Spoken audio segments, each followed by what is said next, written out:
people were blaming Mac Jones on that when they tried to run that screen pass to Josue Smith, right? And DeMarvin Leal stepped in front of it and almost picked it off. That to me is on Wynn. If the play's to that side, you can't, step back in pass protection there. You got to come forward. You got to push him off that spot, give Josue Smith a clear starting point.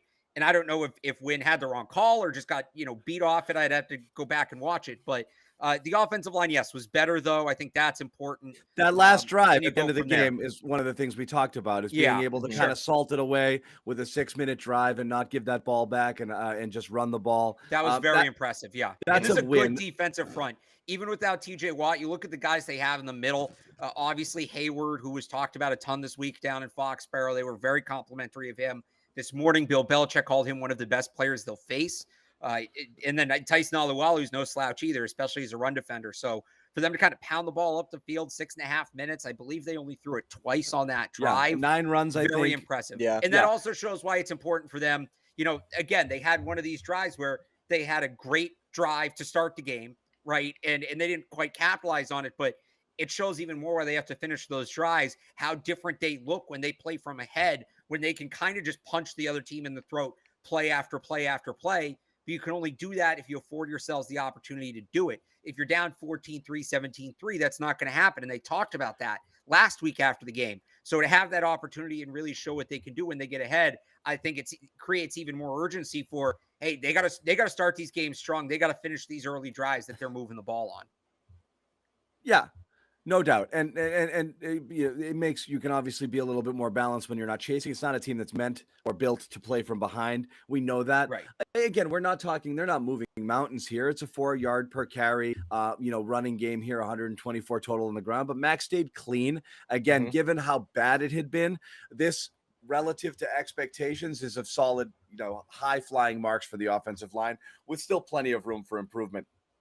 Just on assessing Max Day individually in a vacuum, yes, there's some issues where it could have been receiver Parker coming back to the ball, even though that throw probably you can't really make that. That was a tough throw with the safety lingering that close by. And you mentioned Isaiah Wynn. He still looks like he's seeing ghosts a little bit, and I get that from how shaky things were with the offensive line through the preseason, through those games.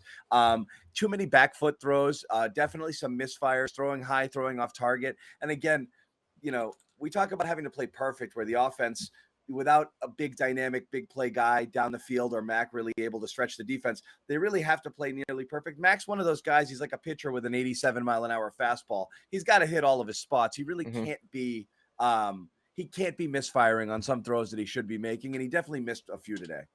Well, I was just going to say, in a year ago, right, the thing that made Mac so good and what allowed this team to get to the playoffs was the fact that he was so consistent and he made the right reads, though he didn't have the big play ability, if you will, that I guess we haven't seen yet this year, but he didn't do it last year either. But his thing was his consistency. This year, it's a lot more inconsistent. Luckily they played better football around him today, but like you said, the throw to Parker down the middle was a bad throw and a bad read all mixed together, something we didn't see much last year. And then there was that third down where he tried to, I think it was Josue Smith that he threw the ball to, and he had Myers Bear in the left flat for a first down. So things like that you just want to kind of see him improve on as they go forward. The play calling itself on top of that actually boded pretty well for him, as much as we've all kind of questioned it especially in last week. They called a pretty solid game from an offense, especially on that last final drive. So yeah, I think Mac just needs to clean up some of his. But is he seeing the field well right now, Alex, do you think? No, and I don't think it's like a read issue, a football IQ issue. I think he's just rushing through his reads because, again, I still think he's sped up from the preseason. John, you mentioned throwing off the back foot. That's usually a symptom of a guy feels like he doesn't have time to set his feet, plant and throw, right? So I think he still feels rushed. Even, he said after the game today, the offensive line played great. He didn't really get hit, although he did take one big shot. I think it was on the interception, actually.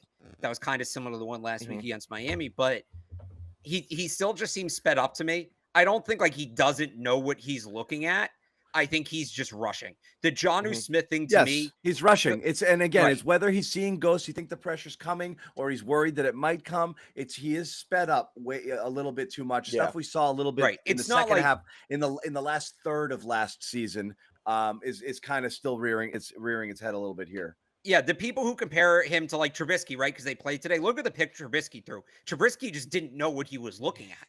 Right. And Mac Wilson's right there. I think with Mac Jones, like you use that Josue one as an example, I'm guessing he saw something based on what he saw on tape, or maybe it even came from the coaches that was, hey, this call, based on what we know the Steelers like to do, Josue's going to be open here. Like, that's your guy.